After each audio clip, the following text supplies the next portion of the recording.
안녕하십니까. 조갑제TV 시청자 여러분, 저는 조갑제닷컴의 조세별입니다. 지금 시각은 2021년 6월 14일 오전 10시를 가리키고 있습니다. 광주에서 열린 한 토론회에서 커피숍을 운영하는 한 자영업자가 자신의 실명을 걸고 이 문재인 정부의 경제정책을 아주 신랄하게 비판했습니다. 이 비판이 문재인 정부의 최대 지지 기반인 호남에서 나왔다라는 점에서 언론의 주목을 받고 있습니다. 뿐만 아니라 이 내용이 정말 서민들이 현장에서 느끼는 이 고통을 그대로 생생하게 전달하고 있습니다. 그래서 그 내용을 좀 전달해 드리려고 합니다. 지난 12일에 광주 4.19 혁명기념관 통일관에서 열린 토론회였는데, 이 토론의 주제는 문재인 정권의 경제정책과 호남의 현실이라는 주제로 토론회가 열렸습니다. 여기에 커피숍을 운영하는 자영업자 배훈천 씨가 등장해서 이 문재인 정부의 소득주도 성장을 비판했습니다.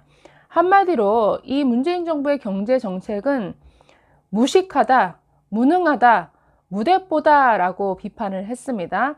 이뿐 아니라 이 문재인 정부를 가리켜서 진짜 서민의 삶은 1도 모르는 패션 좌파들이 하루하루 열심히 살아가던 자영업자들을 순식간에 적폐로 만들어버렸다라고 비판하고 있습니다. 그러면서 마지막에는 이 소상공인과 서민을 도탄에 빠뜨린 이 문재인 정권은 반드시 심판받아야 된다라고 이렇게 강조하고 있는데요. 이분의 연설 내용을 그대로 소개해 드리려고 합니다. 안녕하십니까. 운암동 골목길에서 커피 볶고 파스타 파는 자영업자 배훈천입니다. 광주는 좁고 소문은 빨라서 동네 장사하는 사람이 상호와 이름을 밝히고 이런 자리에 나선다는 게 쉬운 일은 아닙니다. 어스름 달빛 아래 어둠 속에서 살게 만든 문 정부의 정책에 대해 이 정부 지지 기반인 광주에서 현지인의 입으로 들려주는 게 우리 자식들이 살아갈 대한민국의 미래를 위해 유익할 것 같아서 용기를 냈습니다. 저는 전두환 노태우 정권 때 대학을 다니고 김영삼 정부 때부터 자영업으로 생계를 유지하고 있습니다. 김영삼, 김대중 정부 때만 하더라도 자영업은 월급쟁이들의 부러움의 대상이었습니다. 특히 IMF를 거치면서 직장인들이 명퇴와 정년이 없어서 좋겠다며 자영업을 부러워하더군요. 그런데 노무현, 이명박, 박근혜 정권을 거치면서 부침이 있긴 하였습니다만 문재인 정부가 들어서면서부터 자영업자는 여지없이 동정의 대상으로 전락하고 말았습니다. 출발은 최저임금이었습니다. 최저임금만 생각하면 지금도 분통이 터집니다. 주변 상인들은 한결같이 시급 10,000원이면 나도 장사 안 하고 시급 받고 일하고 싶다. 이렇게 말하는데 진짜 서민의 삶을 1도 모르는 패션 좌파들이 시급 10,000원도 못 줄 것 같으면 장사 접어라. 이런 소리를 거침없이 하는 거예요. 시급 10,000원도 못 주는 악성 일자리나 만드는 사업은 빨리 청산할수록 공동체에 이롭다. 이렇게 버젓이 글로 써놓더군요. 주방에서 매일 불에 데이고 칼에 베이면서도 찾아오시는 손님들을 보면서 나름의 긍지와 보람을 갖고 일했습니다. 200도로 예열된 커피 볶는 기계 앞에서 대여섯 시간씩 잠시도 한눈 팔지 않고 정성 들여 커피를 볶는 데서 재미와 보람을 느꼈습니다. 2017년 기준으로 190만 원 월급 주는 직원 1명, 또 6,500원 시급을 주는 알바 2-3명 데리고 나름 즐겁게 일을 하다가 월급날 잘 지켜서 월급을 입금하는 날이면 감사합니다라는 인사 들으면서 뿌듯해하곤 했습니다. 그런데 저의 이런 소중한 일상이 순식간에 청산해야 할 적폐가 되어버린 것입니다. 오늘 저에게 주어진 주제가 소상공인으로서 바라본 문재인 정권의 경제 정책인데요. 현실에 발 딛고 살아가는 자영업자가 볼 때 이 문재인 정권의 경제 정책은 한마디로 문제다, 무식하다, 무능하다, 무대뽀다 이렇게 정리할 수 있을 것입니다. 시급 6,500원을 받고 일하는 것만으로도 기쁘고 감사해하는 서민들의 삶을 모른다는 겁니다. 최저임금을 34.8% 인상해 놓으니 어떻게 된 줄 아십니까? 웬만해선 알바 안 씁니다. 알바를 쓰더라도 15시간 미만으로 경력이 있는 알바생만 뽑습니다. 예전 같으면 근무 시간이 짧아서 돈이 안 된다고 쳐다보지도 않던 일자리를 지금은 모집 광고 한 번 내면 하루 만에 마감됩니다. 어찌나 전화가 많이 오는지 장사에 지장이 있을 정도입니다. 강남이라는 구름 위에서만 사는 자들이 개천에서 붕어, 개구리, 가재로 오손도손 살고 있는 자영업과 서민들의 생태계를 순식간에 망가뜨려 버린 것입니다. 그나마 경제를 성장시켜서 장사가 잘 된다면 최저임금의 급격한 인상도 작은 충격으로 그칠 수 있었을 텐데요. 이 문재인 정권은 태생부터 경제 성장과는 거리가 멀었습니다. 자, 손님들의 직업별 씀씀이를 보면요. 공무원들은 공금이 아니면 돈을 잘 안 쓰더라고요.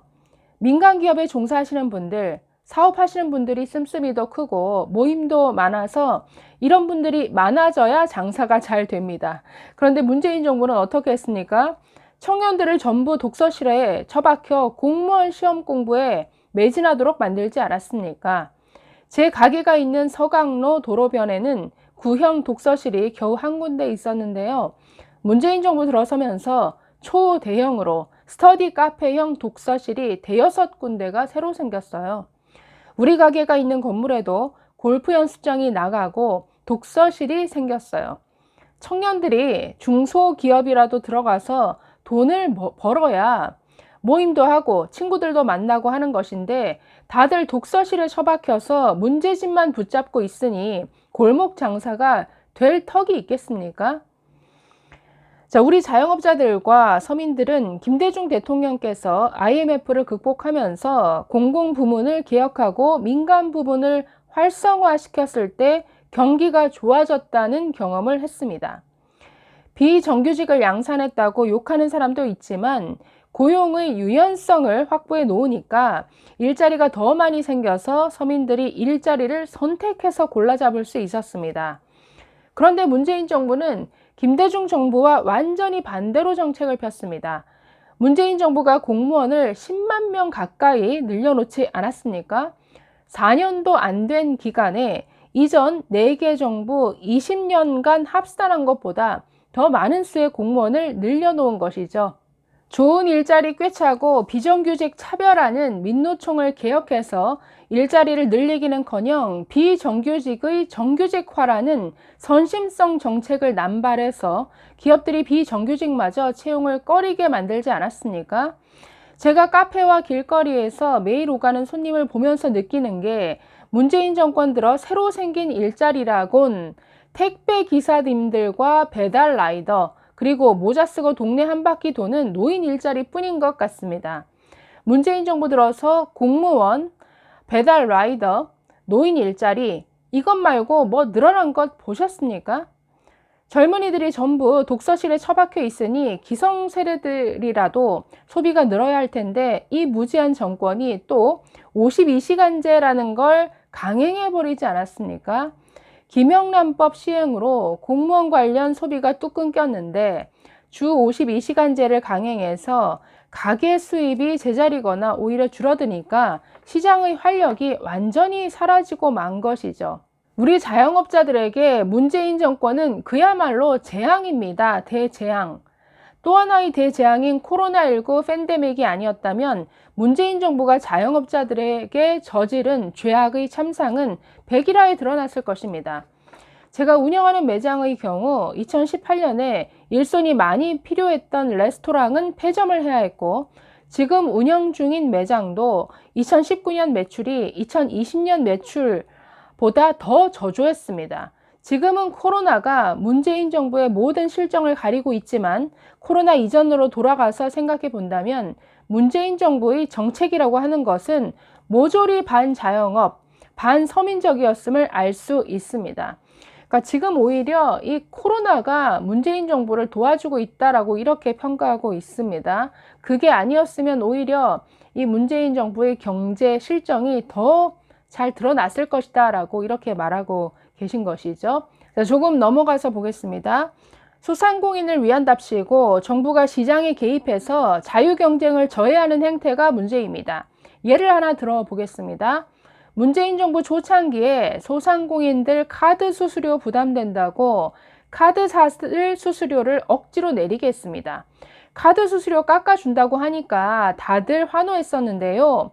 막상 현장에서는 어떻게 되었느냐?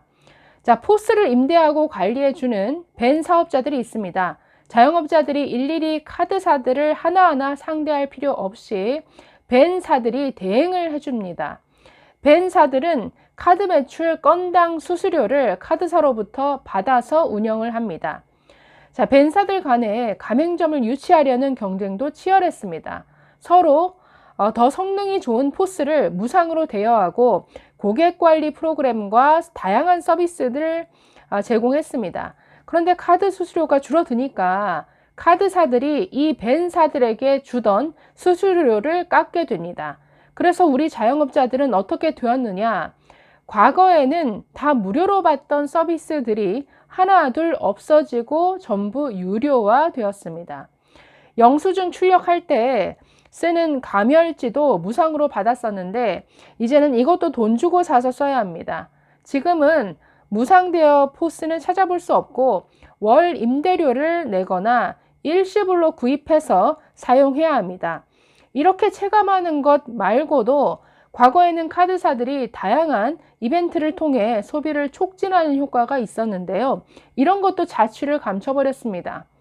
스타벅스 같은 대형 프랜차이즈들은 카드사를 통해 다양한 할인 쿠폰을 제공했었는데 옛날에는 카드사들이 중소규모 가맹점들을 위해서 소비자들을 대상으로 하는 그런 다양한 이벤트를 제공했었고 이런 것들이 경기 활성화에 알게 모르게 영향을 미쳤습니다. 그런데 정부가 카드 수수료 인하를 전격 시행하니까 눈앞에서는 이익인 것 같은데 돌아서서 보니 손해더라 이겁니다. 아니 그러니까 시장에 맡겨놓으면 그 안에서 자체적으로 경쟁을 통해서 가격도 떨어지고 네 이렇게 수수료 인하가 되는데 정부가 개입하니까 오히려 네 자영업자들을 위하는 게 아니라 그들을 망쳤다라는 이런 지적입니다. 자, 계속해서 이 정부의 재난지원금에 대해서도 비판합니다. 자, 작년에 코로나가 터지면서 장사가 정말 힘들어졌는데요.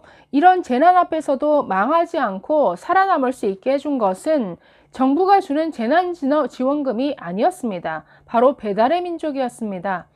민간이 만들어낸 배달이라는 시장이 열려서 영업 금지 조치에도 살아남을 수 있었던 것입니다. 그런데 요즘에는 또 정부가 나서서 배달의 민족을 잡겠다고 공공 배달 앱을 보급하러 돌아다니고 있습니다. 자, 제발 이런 중국 공안 같은 짓들 좀 그만했으면 좋겠습니다. 정부는 더 이상 시장 교란 행위를 하지 말아야 합니다. 최저임금 올려놓고 대책이랍시고 일자리 안정자금을 만들고 이 일자리 안정자금을 관리할 일자리 안정자금 지원단이라는 공공 부분을 또 추가로 만들고 아무짝에도 쓸모없는 제로페이 만들어가지고 제로페이 전체 매출보다 제로페이 홍보비가 더 많이 들어가게 하고 이제는 또 배달의 민족 잡겠다고 공공배달앱 만들어서 세금 낭비하고 정말이지 자기가 땀 흘려 번 돈으로 사업하는 사람 같으면 이런 식으로 흥청망청 할 수 있겠습니까? 자, 그러면서 이분만의 대안을 제시합니다. 문재인 정권의 정책을 다시 한번 되짚어 봅시다. 저임금 근로자 위한답시고 최저임금 대폭 올려서 그나마 있던 저임금 일자리까지 씨를 말렸죠. 시간 강사들의 권익을 보호하겠다고 강사법 시행해서 시간 강사 일자리마저 없애버렸죠. 임차인 권리 강화하겠다고 임대차 보호법 시행해서 전세 대란을 초래했죠. 집값 잡겠다고 규제와 대책을 남발해서 집값 폭등시키고 서민과 지방 사람들을 벼락 거지로 내몰았죠. 우리는 이제 양의 탈을 쓴 늑대마냥 겉만 번지르르한 정책들로 포장해서 정권 잡고 실제로는 소상공인과 서민을 도탈에 빠뜨린 이 문재인 정권을 심판해야 합니다. 180석까지 차지하고서도 할 줄 아는 거라곤 과거 파리와 기념일 정치밖에 없는 내로남불, 얼치기, 운동권 정치 건달들에게 더 이상 선동당해서는 안 됩니다. 시장의 역할을 국가가 대신하려는 무모한 국가주의자들을 거부하고 자유시장 경제를 되살려야 합니다. 공공부문의 과감한 축소, 노동개혁을 단행하여 청년들에게 미래를 열어줄 수 있는 용기 있는 정치인과 정당을 세워야 합니다. 자유와 평등, 성장과 복지를 경험주의와 합리주의에 입각하여 균형 있게 추구한다는 명제를 우리 시민사회의 대원칙으로 정립시켜 나가야 합니다. 이를 위해 오늘 이 만민토론회가 하나의 기폭제가 되었으면 좋겠습니다. 끝까지 경청해 주셔서 감사합니다. 자, 이분의 연설은 어떤 경제학자들의 여러 이론적인 제시보다도 더 피부로 와닿는 이런 경제 강의 같습니다. 자, 이 목소리를 글쎄요, 잘 경청해야 될 텐데 이 문재인 정부는 그럴 생각이 없어 보이죠. 자, 이분의 말대로 이 문재인 정권을 심판하는 길만이 이 소상공인과 서민들이 사는 길인 것 같습니다. 감사합니다.